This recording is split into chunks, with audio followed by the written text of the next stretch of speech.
Thank you, John, for letting us interview you for Father's Day. You're welcome. How are you doing today? I'm doing fine. Great to hear. So, we wanted to talk a little bit about your story, about you, your family.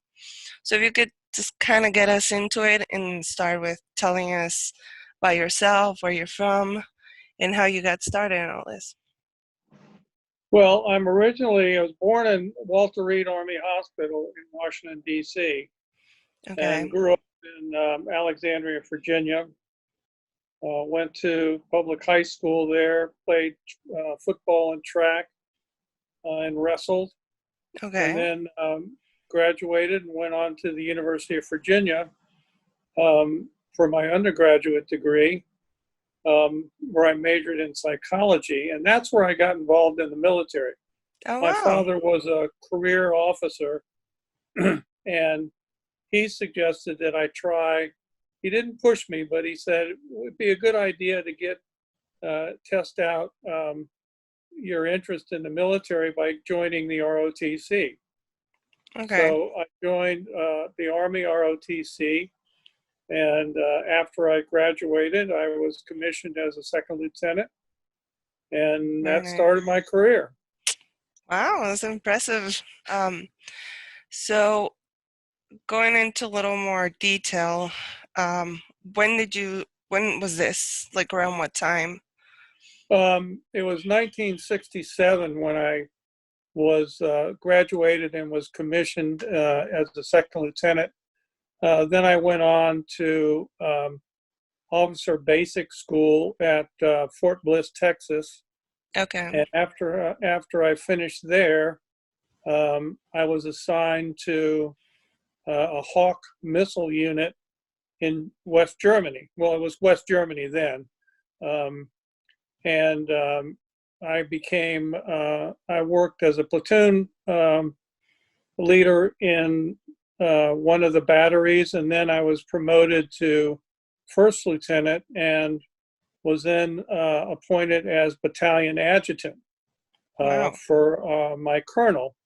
And that was quite an experience because, as you well know, the military has its own filing system for documents and everything. Yep. But my colonel uh, didn't um, uh, didn't subscribe to that. So we had two different filing systems for the inspections. I had one that I used daily for the colonel who wanted, uh, different documents sent to him or given to him. And then I had one stashed away in the storeroom for when the inspectors came, and it was all set up according to the official military um, filing system. I Very did that for about a year, and then I was promoted to a battery commander of a Hawk missile unit okay. in um, Bad Hersfeld, Germany, which was right on the East German border. I Okay. did that until I was promoted to captain, and that's when I got my orders for Vietnam. Oh, wow. Okay. What rank are you most proud of that you have earned? Oh, I think being a captain was quite prestigious. I became a captain in 2 years, and then when I went to That's impressive. Vietnam, um, I was over there as a military advisor, Mhm. and that was a whole nother experience. But in any case, that was the rank I was most proud of. Very nice, very nice. Can you tell us a little about your experience in Vietnam? Yes, I was assigned to uh, a military intelligence unit based in Nha Trang, which was just north of Saigon. Hmm. I was a military advisor, and I was basically assigned to two corps. Vietnam was divided into four corps. I Okay. Corps was up north where the Marines were. Two Corps was Central Highlands. Three Corps was around Saigon, and four Corps was down in the Delta. So I was up in the Central Highlands, in Okay. Pleiku and Khartoum and Dalat and some of the other Bami Tuat and places like that. My job was to advise the MACV advisors there and the special forces there and to gather intelligence. One of the major functions we had was to monitor the Ho Chi Minh Trail, which came down through Cambodia, which was right on the border where Khartoum was, and to determine, troop movements, military hardware movements, things like that, that we would pass along.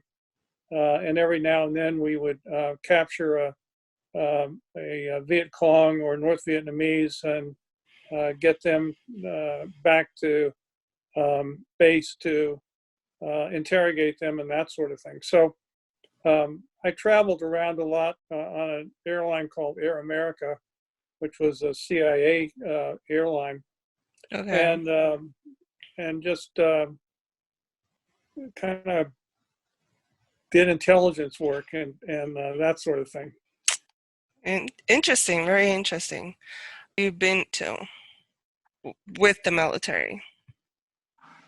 Oh, I was just the only countries I was in was Germany and Vietnam. Okay. Um, which medals or citations are you most proud of or honored to have received? I think the most honored one was the Bronze Star, and the other one would be the Combat Infantryman's Badge. Okay. Why? Because they were earned. Okay. They weren't awarded. They were earned, and then so I'm very proud of those.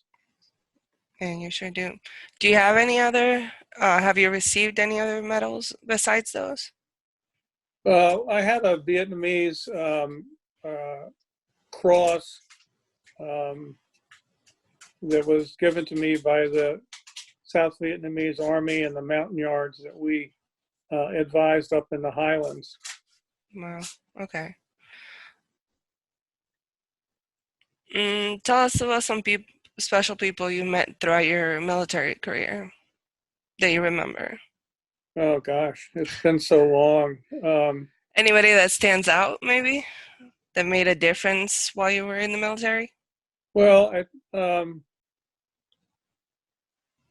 I think that the one person I that stands out that I had a lot of respect for was my colonel in Vietnam, Colonel Garcia.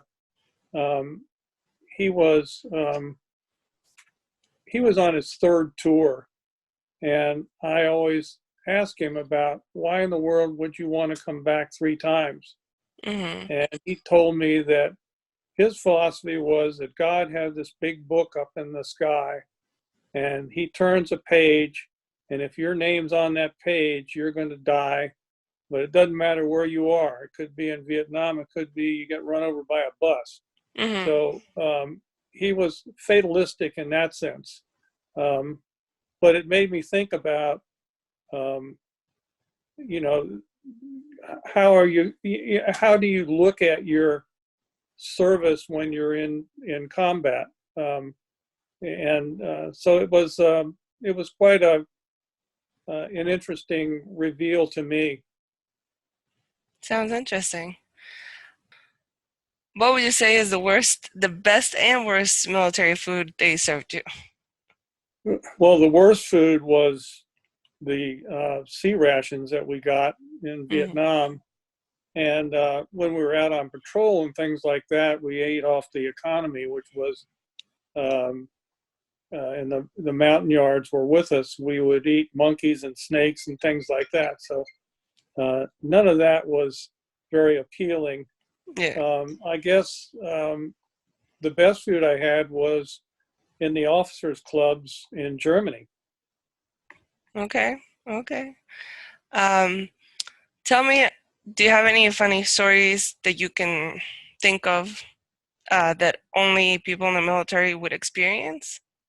Well, yeah, I have a couple of them. One was when I was stationed up on the East German border with the 14th Cav and the Hawk missile battery up there. Whenever the Hawk missile battery went down in state, meaning it was non-op for maintenance and repairs and things, we would get flyovers from the MiGs Mm-hmm. so low that the pilots would wave at us and we'd wave back at them, and we had kind of a symbiotic relationship with the MiG Mm-hmm. pilots. And then the other one was when I was in Vietnam and I had was injured a little bit. I was in the 8th Field Hospital, and first time I got out of bed and went down to the lounge, I saw all these drips, and you went over to this area where all these drips were, and the drips were bourbon, scotch, vodka, and gin. So you would just open up one of the drips and put your cup under it and drink your spirits. Interesting, interesting. Um, how did your military experience affect your life in a good or bad way? Would you say? Well, it's I think what it's done is it's made me resilient. It's made me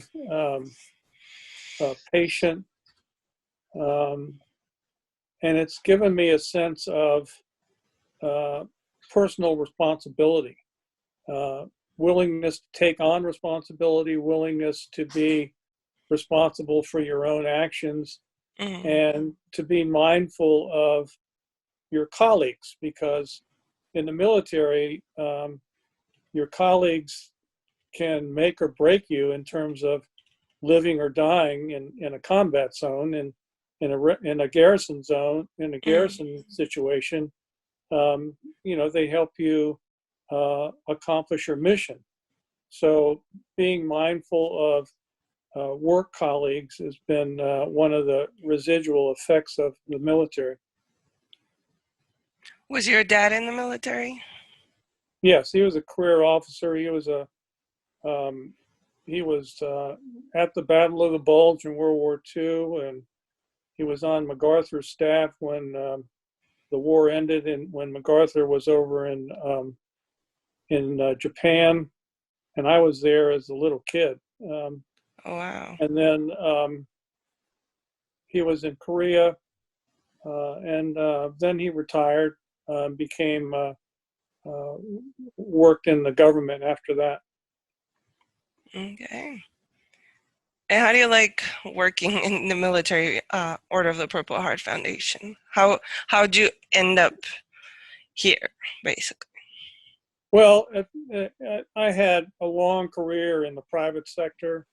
Um, when I when I got out of the military, I went to law school, Mm-hmm. and after law school and passing the bar, I then decided to switch branches. So I took courses and became a JAG officer and was assigned to the 101st Airborne Division down at Fort Campbell. I was in a reserve capacity, so I wasn't actually there, but I was on call in case they needed me. And then I finally decided that the military career that I was pursuing was interfering with my private sector career. So I got my discharge and became a lobbyist basically, and worked for Okay. several different associations. I worked in the White House for President Reagan. Wow. I worked in the Justice Department as a legislative um, uh, attorney, and then I got a job with the National Funeral Directors Association, where I stayed for about 17 years, representing funeral service before Congress and the federal regulatory agencies. And then I retired, and then I decided I wanted to give back to my, using my veteran status, I wanted to give back to veterans. So I found this job with the Purple Heart Foundation, and and was hired. And my sole mission in life now is to um, make sure that I can raise enough money to support the programs that the foundation funds through the military order. That's wonderful. That's wonderful, John. Well, I think that concludes our interview. Thank you for sharing your story. I think it's memorable. It's great. You have a wonderful career behind you, and you just get to enjoy. uh, Honor. um, Um, some of my best years were in the military, with associating with really great people, and giving me responsibility at a young age.